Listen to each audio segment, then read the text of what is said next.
Neste dia feliz, neste santo lugar, eu marquei um encontro com Deus. Basta que me toque, Senhor, pra minha alma cansada vencer. Se a noite escura estás, tuas mãos me guiará. Basta que me toque, Senhor. Que as mãos do Senhor te toquem agora, onde você está, para ouvir este áudio de leitura. Esteja você andando, deitado, dirigindo, cozinhando, dando banho nas crianças, aonde você estiver, que o favor de Deus seja derramado sobre a sua cabeça e que os céus se abram sobre a sua vida, sobre a sua família. Muito obrigada, queridos ouvintes deste canal Coração Ensinável. Seja muito bem-vindo e que Deus multiplique bênçãos sem medidas sobre a sua vida. Hoje eu quero dar continuidade, compartilhar com você a leitura do capítulo 13 de Atos dos Apóstolos, onde vai estar nos dizendo a respeito da comunidade e missão, amém?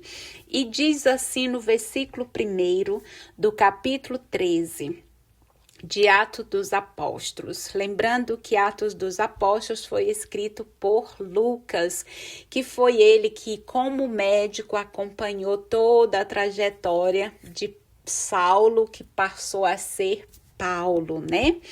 Então, diz o seguinte: havia profetas e mestres na igreja de Antioquia. Eram eles Barnabé, Simeão, chamado o Negro, Lúcio, da cidade de Cirene, Manaém, companheiro de infância do governador Herodes, e Saulo.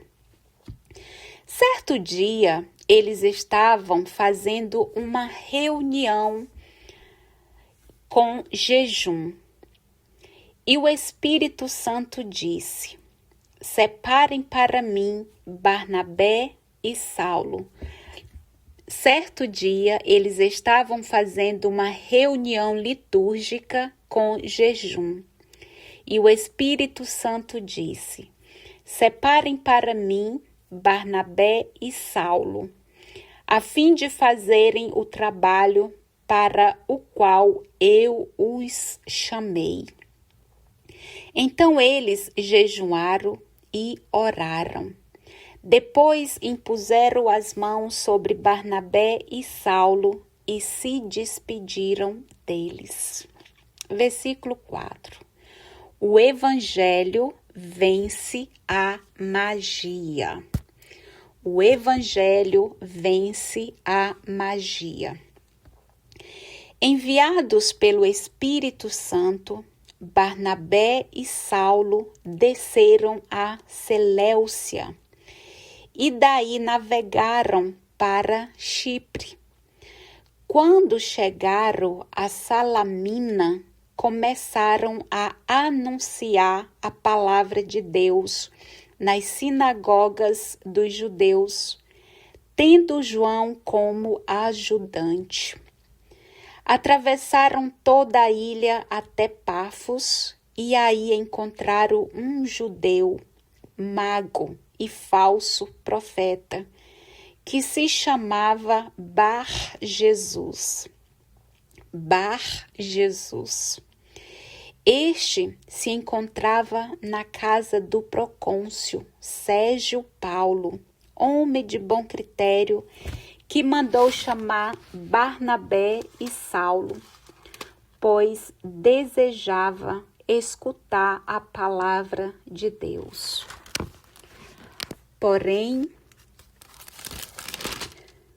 Pois desejava escutar a palavra de Deus. Porém, o mago Elimas, assim se traduz o seu nome, se opôs, procurando afastar da fé o procônsul. Então Saulo, também chamado Paulo, cheio do Espírito Santo, fixou os olhos em Elimas e disse: Filho do diabo, cheio de falsidade e malícia, inimigo de toda justiça, quando é que você vai parar de torcer os caminhos do Senhor que são retos? Eita, gente, isso é muita audácia, né? Não é audácia, é muita intrepidez e ousadia. Eu vou ler de novo o que Paulo falou para esse Elimas aqui, que queria distorcer a fé do procônsul, né? Olha só, Elimas, se opôs, ou seja, ele ficou contra, né, o desejo do moço lá ouvir a mensagem, a palavra de Deus. Então, ele se opôs, procurando afastar da fé o procônsul. E olha a ousadia de Saulo aqui, né? Saulo, também chamado Paulo. E a leitura diz que ele, cheio do Espírito Santo, fixou os olhos em Elimas e disse: Filho do diabo, cheio de falsidade e malícia, inimigo de toda justiça, quando é que você vai parar de torcer os caminhos do Senhor que são retos? Eis que a mão do Senhor vai cair agora sobre você. Você ficará cego e por algum tempo não verá mais o sol. No mesmo instante, escuridão e trevas envolveram Elimas, e ele começou a andar às cegas, procurando alguém que lhe desse a mão. Ao ver o que acontecera, o procônsul abraçou a fé, pois ficara impressionado com a doutrina do Senhor. Versículo 13. A essência do ensinamento de Paulo. Paulo e os seus companheiros embarcaram em Pafos e chegaram a Perge da Panfilha.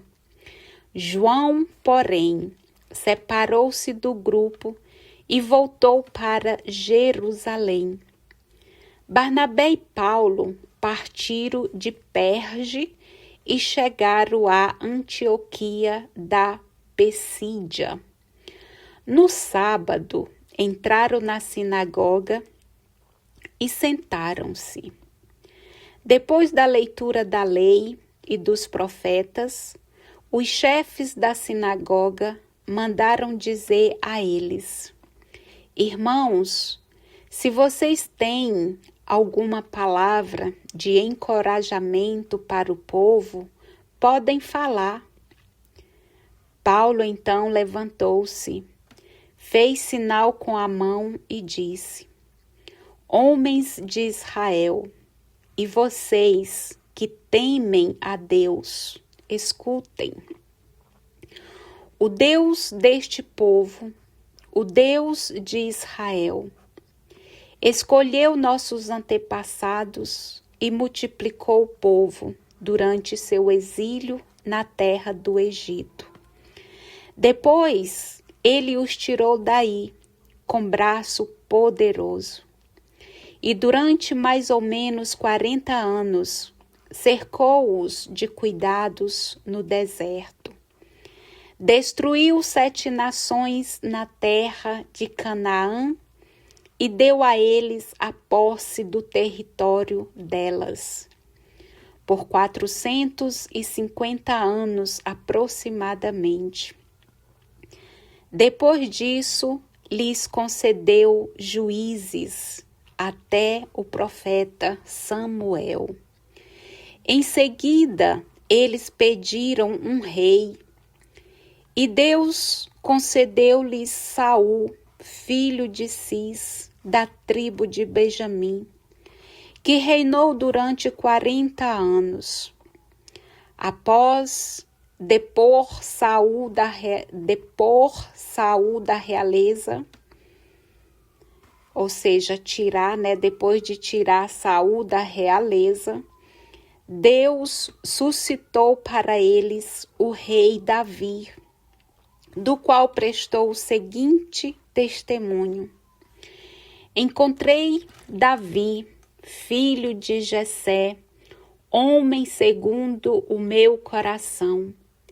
Ele cumprirá todas as minhas vontades. Conforme havia prometido, Deus fez surgir da descendência de Davi um Salvador para Israel, que é Jesus.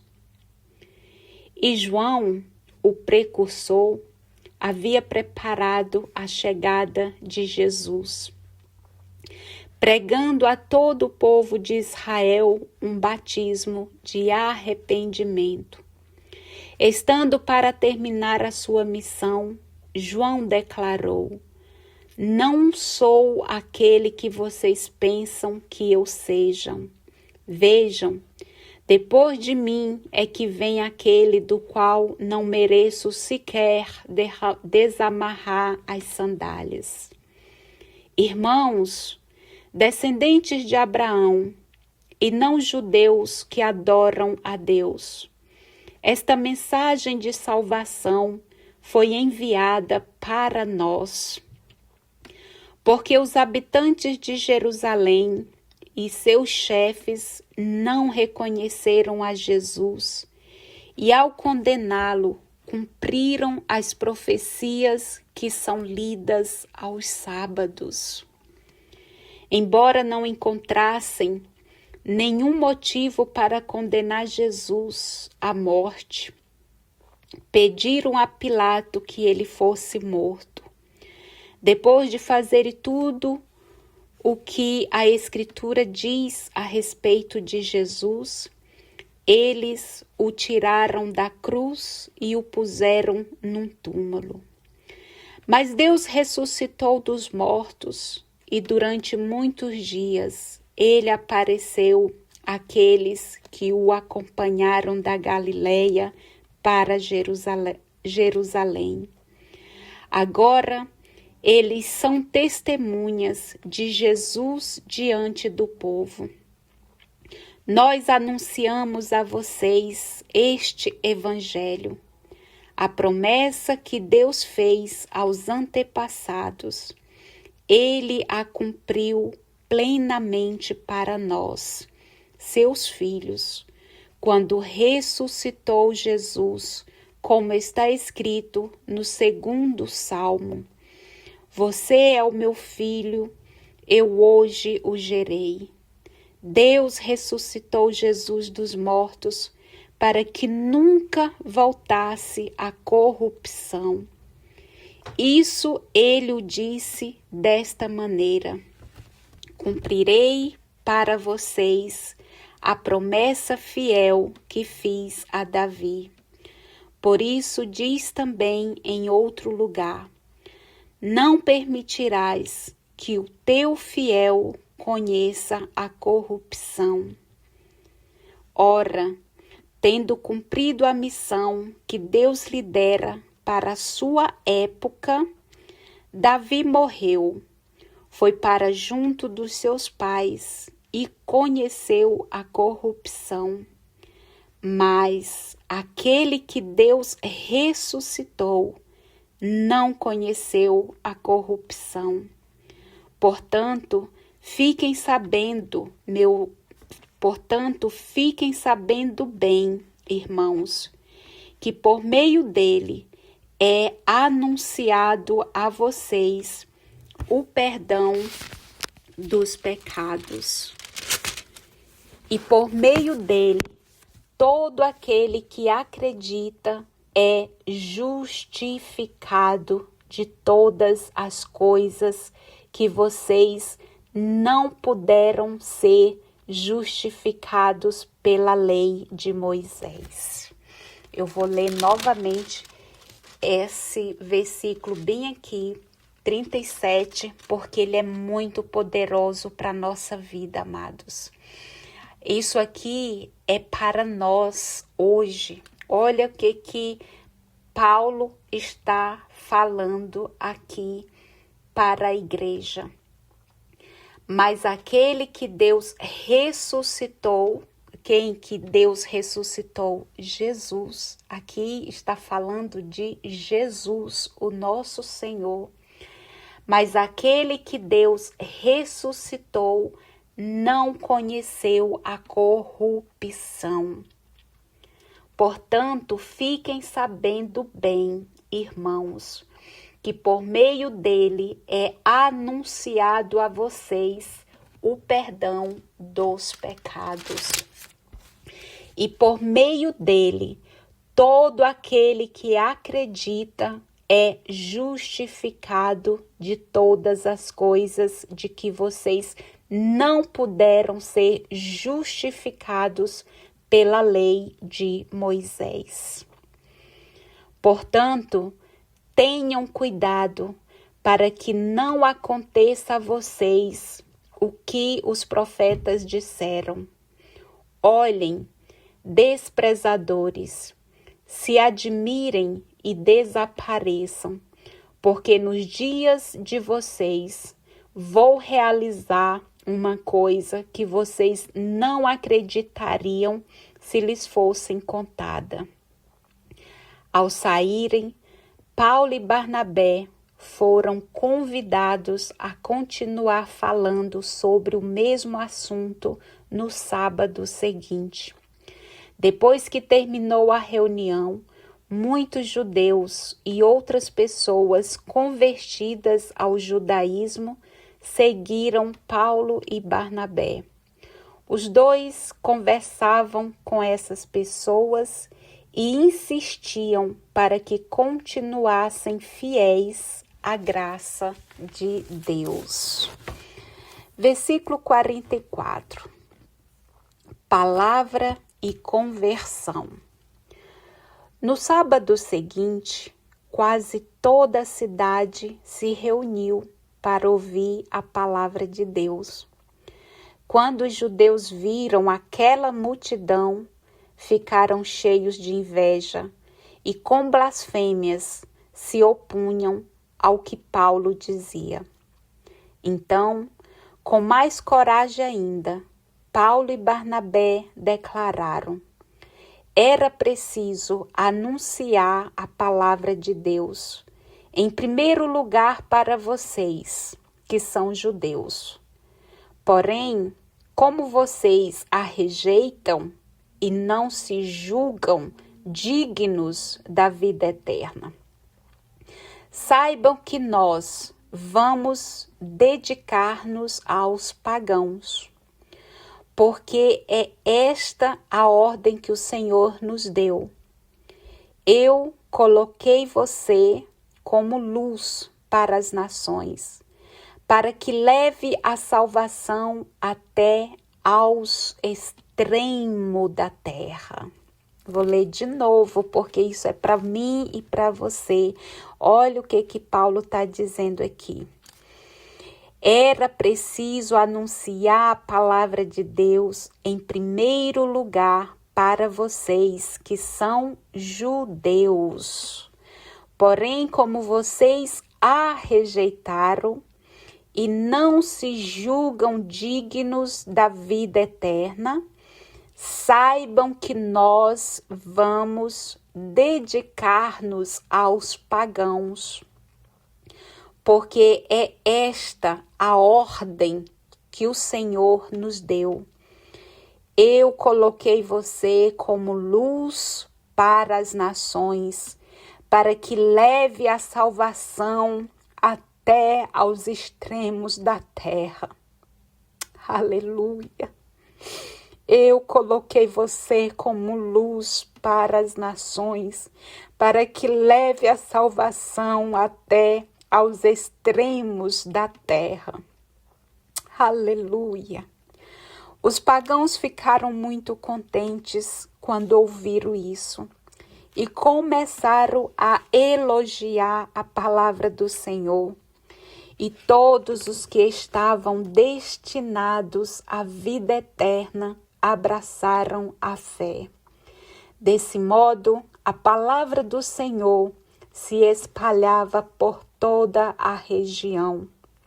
No entanto, os judeus instigaram algumas senhoras ricas e piedosas e também os líderes da cidade e provocaram uma perseguição contra Paulo e Barnabé e os expulsaram do seu território. Então os apóstolos sacudiram contra eles a poeira dos pés e foram para a cidade de Icônio. Os discípulos, porém, estavam cheios de alegria e do Espírito Santo. Aleluia! Oh, glorioso és tu, Senhor. Bendito é o teu nome.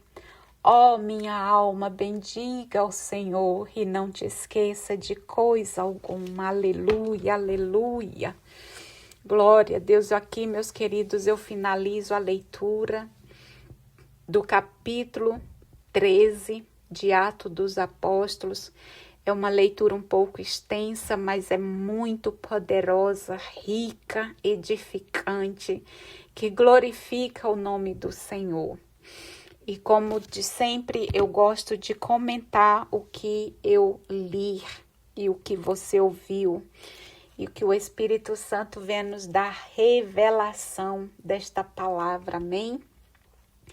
E aqui, meus queridos, Lucas, que é o autor dos Atos dos Apóstolos, ele começa aqui no versículo 1 ao 3, né? Que ele fala sobre a comunidade e missão. Foi quando ali ele apontou quem era, né, os profetas e mestres da igreja de Antioquia, e ali ele citou os nomes, conforme você ouviu no início da leitura, e foi quando o Espírito Santo disse para que separasse para ele, né, Barnabé e Saulo, para que eles pudessem fazer um trabalho pelo qual o Senhor os chamou. E Lucas, então, está nos ensinando que é nesse exato momento que começa uma nova etapa na história da igreja, que é a difusão do evangelho em ambiente pagão. A igreja de Antioquia já se apresenta organizada, né? Ali eles já tinham funções partilhadas e decisões tomadas pelas assembleias em clima de oração e discernimento, porque eles já eram uma comunidade muito grande, bem organizada. Então, a igreja de Antioquia, ela já se apresenta dessa forma, de uma forma bem estruturada, organizada. Ali, os cristãos, eles já tinham funções partilhadas, eles, né, e decisões tomadas pela assembleia existente e que era em clima de oração e discernimento. Clima reverendado, né, pelo Espírito Santo. A missão que Lucas nos ensina aqui, a missão não nasce por iniciativa de indivíduos, mas a partir de uma comunidade cheia de vida que escolhe e designa indivíduos para a missão. Amém? Então, queridos, nesta leitura, nós aprendemos também que, além disso, no versículo 4 ao 12, quando a gente percebe aqui que o evangelho vence a magia, que contou ali a situação daquele homem que queria impedir, né, que o procônsul ouvisse a palavra de Deus, e ali Paulo foi bem firme com ele, repreendendo. Então Lucas nos ensina aqui nesses versículos de 4 a 12 que a magia é um artifício que o homem usa para manipular espiritualmente a realidade. E Elimas, né, que era aquele que tentou impedir que o procônsul ouvisse a palavra de Deus e convertesse, né? Aqui Elimas é chamado filho do diabo. Por que Elimas é chamado filho do diabo? Porque o diabo é aquele que divide. Porque ele quer impedir a força do evangelho e cria obstáculos para a conversão do procônsul. Queridos, e o inimigo continua agindo da mesma maneira. Ele quer impedir, ele quer causar divisão. Por isso que o nome dele é diabo, aquele que divide, porque ele não quer que você fique aqui ouvindo estas palavras. Quantas vezes você é impedido para ouvir a palavra de Deus, porque ele, assim como Dimas, quer impedir de você avançar na vida espiritual. Então, por isso que aqui Paulo chama Elimas de filho do diabo, porque é aquele que divide, porque o inimigo da nossa alma, ele sempre quer nos impedir de ouvir a força poderosa que tem nessa palavra. Ele quer impedir a força do evangelho, então ele sempre vai criar obstáculos para que não haja conversão, mudança de mente, mudança, metanoia. Metanoia, meus queridos, significa mudança de mente. E o que é mudança de mente? Arrependimento. Era o que João anunciava a Jesus: converta-se dos seus maus caminhos, porque está chegando o Senhor. Então, o Senhor, através desse evangelho, ele nos convida a mudar nossa mente, né? Arrepender-se dos nossos erros e voltar-se para ele. Então, há força nesse evangelho, há força do poder de Deus nestas leituras, porque ela tem o poder de transformar as nossas vidas. Mas voltando aqui a essa meditação, aqui Elimas, como eu disse, ele é chamado filho do diabo, porque o diabo é aquele que divide, porque ele quer impedir a força do evangelho e criar obstáculos para a conversão. Aqui no caso da leitura, ele tentou impedir, criar obstáculo para a conversão do procônsul. Mas Lucas nos ensina que o evangelho é força de Deus. O evangelho é força de Deus. E ele explica por quê, amados. Porque o evangelho de Deus, o evangelho é força de Deus, porque Deus vence a magia alienadora. Deus liberta o homem para que este viva o caminho de Jesus Cristo. Quando Deus vence a magia alienadora e liberta o homem para este viver o caminho de Jesus. Amém? Nós podemos ainda meditar na escritura que foi lido dos versículos 13 ao 43, que vai nos dizer que a essência nos falou da essência do ensinamento de Paulo, né? E ali Paulo, ele fez um resumo, né? Ele fez o primeiro discurso né, que refletiu a estrutura do ensinamento. Ou seja, do versículo 13 ao 43, o primeiro discurso de Paulo reflete a estrutura do seu ensinamento. Comparar com o estudo de Pedro em Atos 10, que eu já li. Eu li lá no capítulo 10, do 34 ao 43, se você quiser ler aí na sua Bíblia. Esse primeiro discurso de Paulo compara o mesmo ensinamento que Pedro fez lá na leitura do capítulo 10. Lucas nos chama a atenção aqui, nos mostrando que a ideia-chave é a salvação, que é fruto da ressurreição de Cristo. E ele conta a história de Israel, conduzida por Deus. É um passado de promessas em tensão para o seu cumprimento. Ele nos ensinou que é Jesus que em Deus as cumpre. É em Jesus que Deus as cumpre essas promessas, transformando a história passada num presente que antecipa todo o futuro. Ou seja, que eles já estavam falando de nós quando nós ainda nem existíamos, mas nós já estávamos nos sonhos de Deus. Olha que poderosa é essa palavra, amados.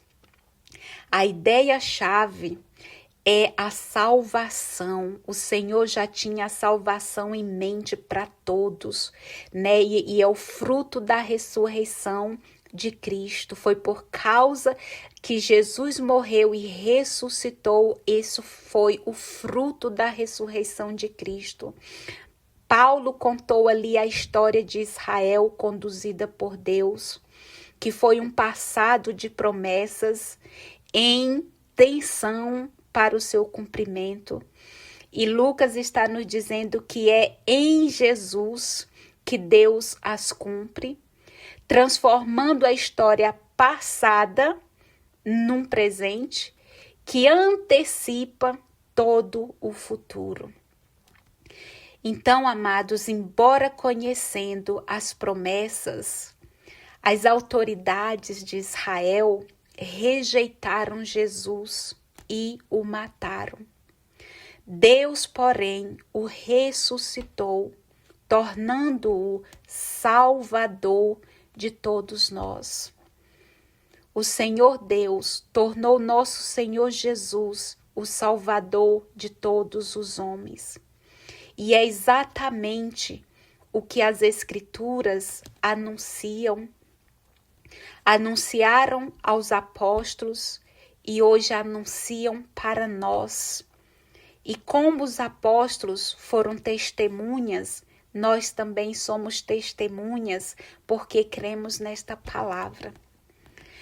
A confissão da fé, ela é expressa nesse ensinamento, que não é teoria abstrata, mas é experiência profundamente ligada à história, na qual se revela o acontecimento salvítico e também na qual, amados, Deus nos chama para construirmos o futuro libertador, antecipado em Jesus ressuscitado. Acredite, nós já estávamos nos planos de Deus desde o início de tudo. Esta palavra toda aqui já está falando de nós, sem mesmo antes eu e você existíamos. Amém? Mas vamos ainda para meditar a leitura. Eu disse que hoje ela é um pouquinho mais longa, mas é para a glória de Deus. Eu tenho certeza que aqueles que o Senhor quer que ouça, ouvirão e serão edificados, porque eu creio nesta palavra. Ela é a palavra de Deus, é o próprio Deus falando para nós.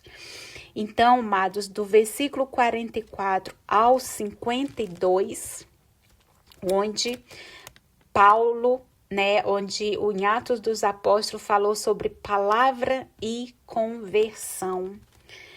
Aí Lucas vai nos ensinar que os missionários cristãos estão entre dois grupos. E quais são esses dois grupos desses missionários cristãos? Ele explica que são o grupo dos pagãos, os pagãos que o evangelho não veio e era para eles, e sim para os judeus. Mas ele está nos dizendo aqui que os missionários cristãos estão entre dois grupos. Que são os pagãos que acolheram, né, com alegria, com entusiasmo, e o outro grupo que são os judeus, que têm ciúme e os recusam e reagem de uma forma violenta. Então, Lucas nos ensina, porque Lucas ele era aquele que acompanhava Saulo. Lucas era o médico de Saulo. Então, por isso que ele conta com propriedade tudo o que ele presenciou, porque ele foi um testemunho e hoje nós somos edificados através do que ele escreveu para o nosso entendimento. Olha que como que Deus se importa com a gente. Deus, ele se importa tanto conosco que fez esta palavra para nossa edificação no tempo hoje presente. Amém? 2026. E esta escritura foi escrita há mais de 2000 anos atrás. E nós já estávamos aqui incluso.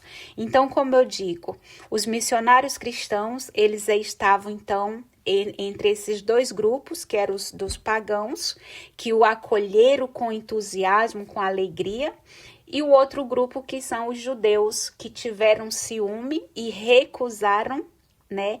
E eles reagiram com violência. Então, Lucas nos ensina que isso é um momento histórico para o cristianismo. E ele explica por quê.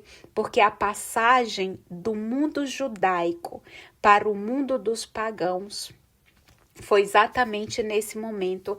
É um momento histórico para o cristianismo, né? Que significa a passagem do mundo judaico para o mundo dos pagãos.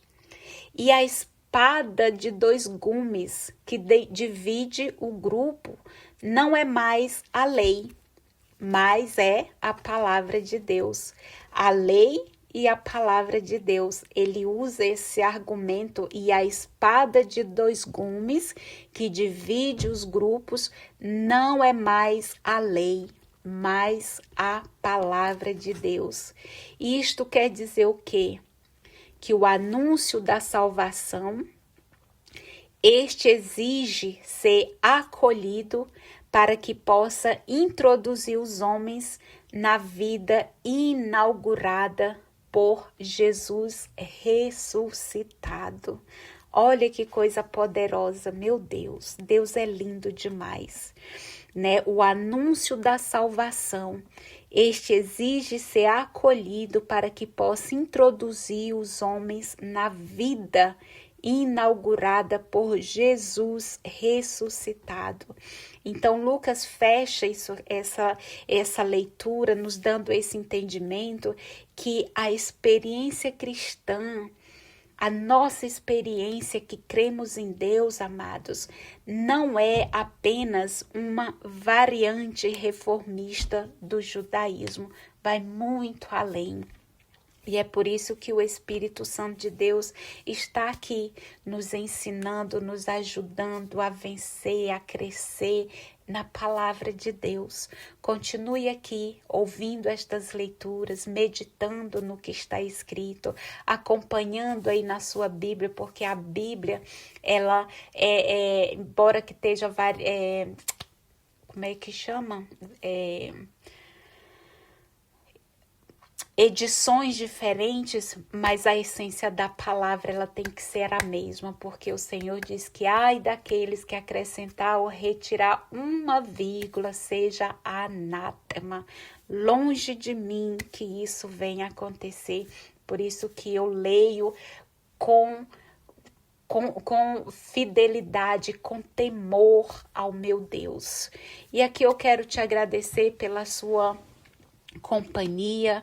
Continue abençoando este canal com a sua indicação, trazendo mais pessoas para estar aqui ouvindo, né? E sendo a nossa companhia diária. Você aqui é a minha companhia e eu, em nome do Senhor, eu quero também ser a sua boa companhia, que te ajude a crescer em Cristo, manter-se em pé em Cristo, ser conduzido por Cristo, porque Ele é o nosso tudo. Pai, aqui eu te louvo, te agradeço por este momento tão precioso, Pai. Continua nos ensinando, continua nos conduzindo e dai-nos um dia de paz, de alegria. Não sei a hora que este teu filho vai estar ouvindo estas leituras, mas abençoa, Pai, com toda sorte de bênção. Supre cada uma das suas necessidades, ouça a oração de cada um e aquelas que estão alinhadas com a tua vontade, eu intercedo em favor deles, Pai. Muito obrigada, Santo Espírito de Deus, por este momento tão precioso. Amém e amém.